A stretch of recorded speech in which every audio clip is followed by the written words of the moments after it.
बहुत बड़ा कदम उठा लिया है। अगले 24 घंटे के अंदर लेबनान और इजरायल के बीच युद्ध के और भड़क जाने का खतरा है। कहा जा रहा है कि लेबनान में इजरायल का प्रोजेक्ट गाजा अब पहली स्टेज में पहुंच चुका है।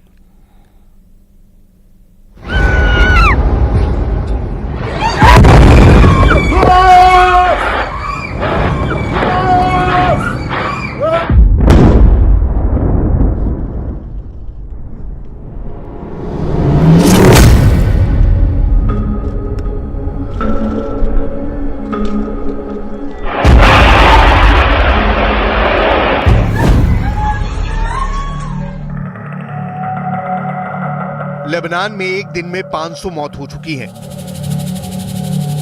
क्या ऐसे ही धमाके जारी रहेंगे और इजराइल के हमलों को अब अमेरिका से भी ताकत मिलने वाली है?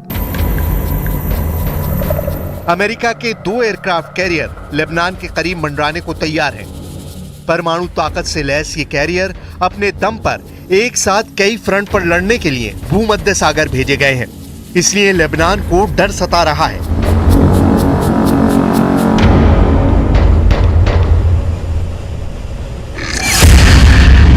लेबनान में एक दिन के अंदर 500 लोगों की मौत हुई है। क्या अगले 10 दिनों में लेबनान को 5000 मौतों का डर सता रहा है? यह आंकड़ा इसलिए क्योंकि अब इजराइल के साथ अमेरिका एक्टिव हो गया है। अमेरिका अपनी सेना का एक बड़ा हिस्सा पश्चिम एशिया में तैनात करने जा रहा है।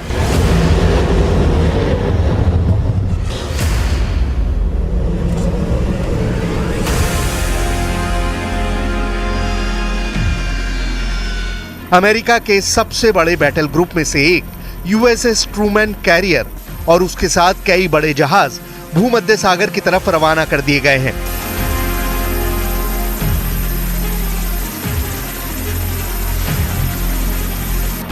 इजराइल को बचाने के लिए अमेरिका का नया डिप्लॉयमेंट ऑर्डर हमास और हिजबुल्लाह को डराने के लिए जारी किया गया है। बाइडेन के ऑर्डर को समझेंगे तो आपको पता चलेगा कि इजराइल और लेबनान का युद्ध गाजा पर बमबारी की तरह एक तरफा तो नहीं होगा, लेकिन इस जंग में गाजा से 10 गुना ज्यादा लोगों की जान जाने का खतरा है।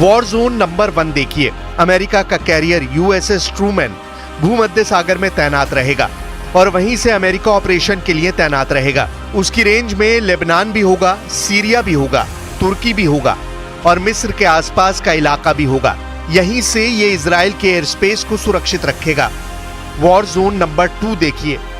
अगर युद्ध तेज हुआ तो इसमें ईरान दाखिल होगा, तो ईरान के करीब ओमान की खाड़ी में मौजूद यूएसएस अब्राहम लिंकन भी इजराइल को बचाने के लिए एक्टिव हो जाएगा। यानी अमेरिका ने इजराइल की मदद करने के लिए 2 बड़े वॉर जोन एक्टिव करने का फैसला किया है।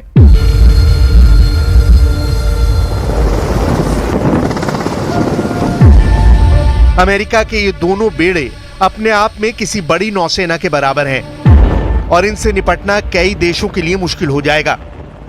यही मैसेज देने के लिए अमेरिका ने अपनी सबसे बड़ी फायर पावर इजराइल के करीब तैनात करने का फैसला किया।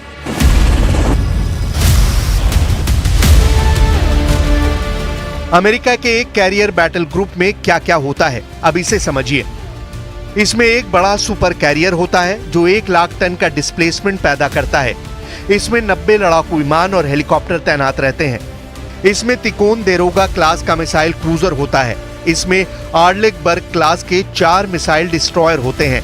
ऐसे बेड़े के साथ रसद के लिए सप्लाई शिप भी रहते हैं। साथ में पानी के अंदर दुश्मन को रोकने के लिए एक परमाणु पनडुब्बी भी रहती है।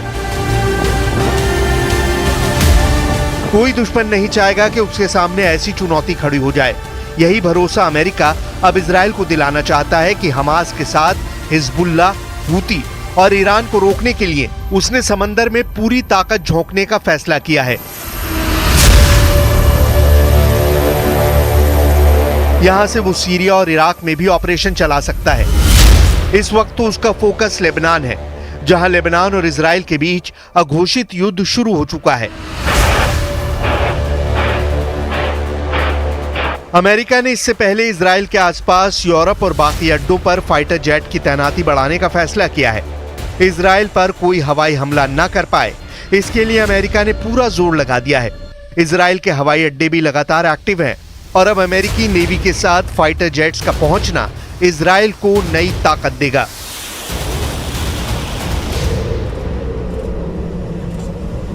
All involved parties in this conflict must honor their responsibilities to protect civilians and ensure the safety and security of all UN personnel and assets.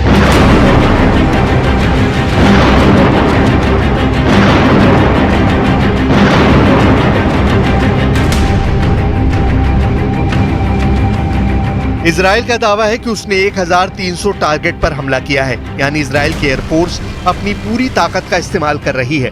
हालांकि 500 लोगों की मौत के बाद इजराइल पर सवाल उठ रहे हैं, क्योंकि यही रणनीति उसने गजा में भी अपनाई है, यानी युद्ध और तेज होने का सबसे बड़ा सिग्नल मिल चुका है।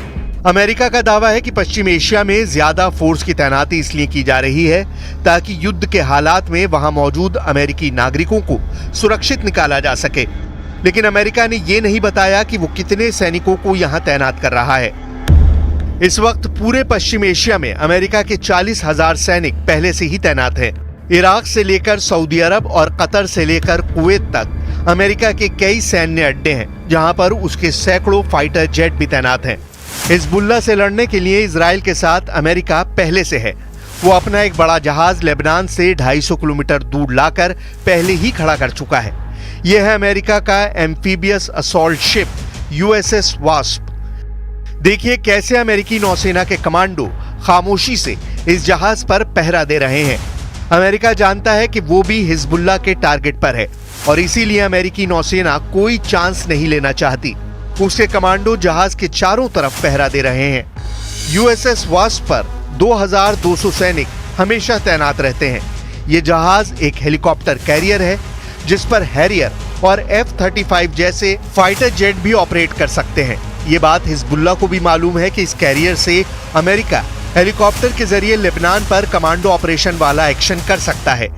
यही भरोसा अमेरिका इजराइल को दिलाना चाहता है कि समंदर से ऑपरेशन चलाकर अमेरिका इजराइल के हर दुश्मन को खत्म कर सकता है, चाहे वो सीरिया में बमबारी हो या